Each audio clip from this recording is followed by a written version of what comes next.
Saya mau bawakan dulu nih satu cerita menarik untuk Anda mengenai ini nih, sejarah plastik. Kayaknya perlu ini kita tahu.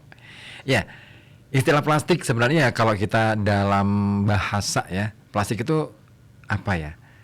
Sesuatu yang lentur, sifatnya karakternya lentur. Jadi dalam bahasa ilmiah itu plastik ini bermakna lentur dan mudah dibentuk. Nah, seperti dilansir dari Science Diary, bahan plastik ini adalah polimer yang terbuat dari rantai molekul yang panjang. Nah, polimer ini berlimpah di alam semesta. Selulosa, bahan yang membentuk dinding sel tumbuhan, adalah polimer alami yang sangat umum.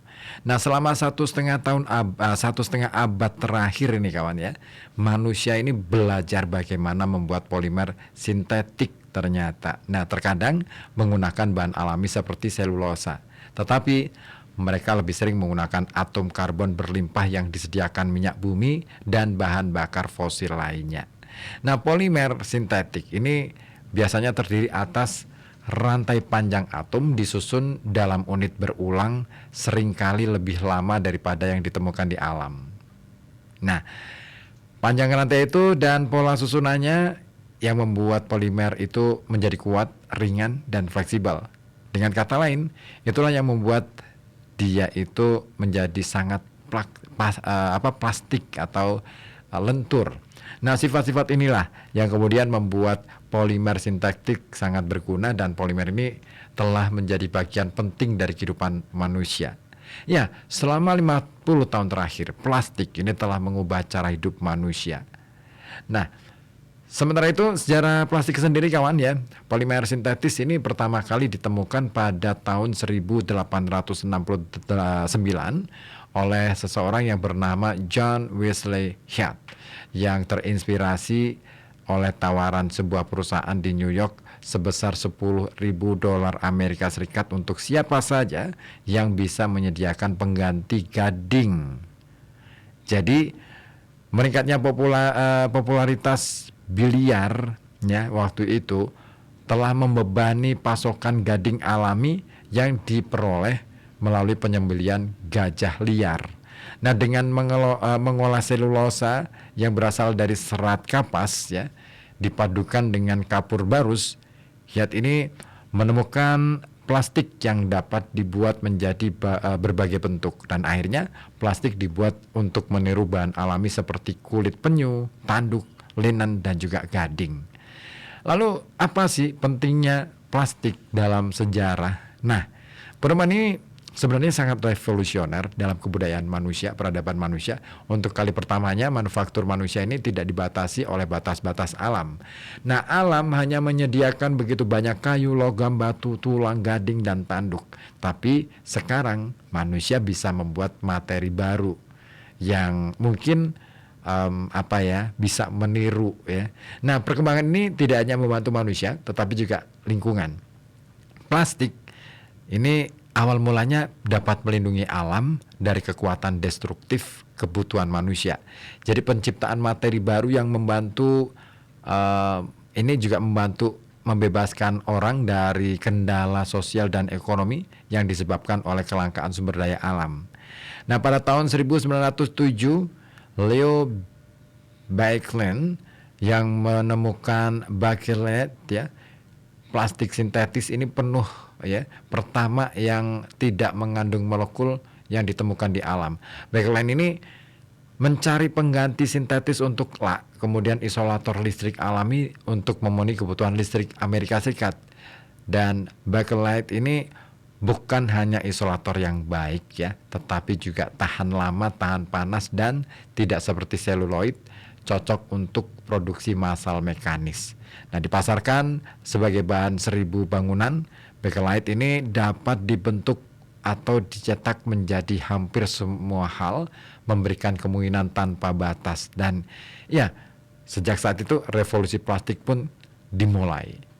Tapi jadi menarik ya kalau kita bicara tentang sejarah plastik. Awalnya memang untuk melindungi alam semesta, terutama makhluk gajah yang gadingnya digunakan untuk bola sodok atau biliar.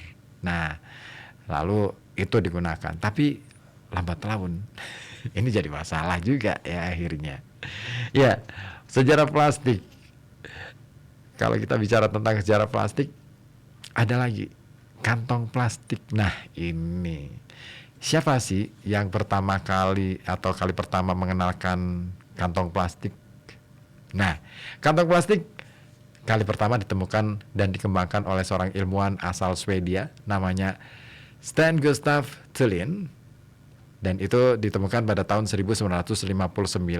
Dan awalnya kemunculan kantong plastik ini bertujuan sebagai media pengganti kantong kertas yang proses produksinya dianggap mengancam keberlanjutan alam. Ya, kita tahu ya, produksi kertas itu membutuhkan berbatang-batang pohon pada waktu itu. Maka kemudian penggunaan kertas dibatasi. Termasuk dulu itu kalau misalkan ya, kalau saya dulu kuliah itu penggunaan kertas itu ditentukan ukuran. Kenapa sih harus A4 untuk tugas dan lain sebagainya, termasuk skripsi itu?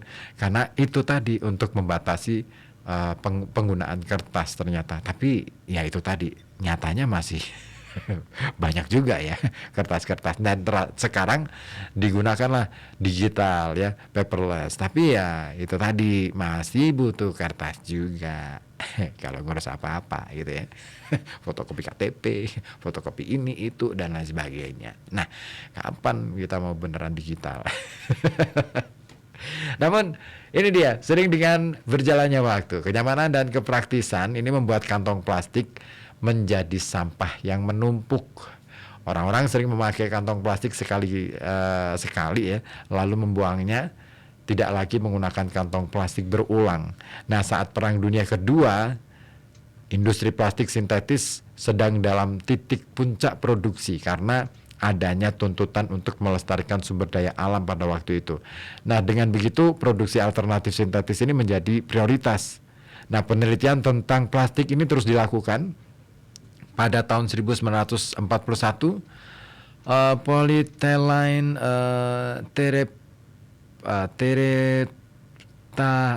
terephthalate atau PET ini ditemukan. Nah, PET ini merupakan bahan untuk membuat botol minuman bersoda saat itu karena dinilai cukup kuat menahan 2 tekanan atmosfer.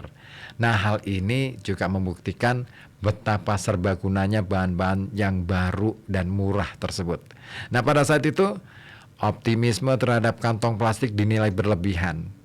Pasca Perang Dunia Kedua, terjadilah pergeseran persepsi tentang plastik.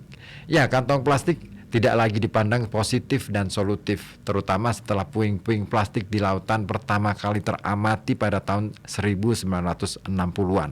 Ditambah pada tahun 1962, Rachel Carson dalam bukunya yang berjudul Silent Spring ini mengungkapkan bahayanya dari pestisida.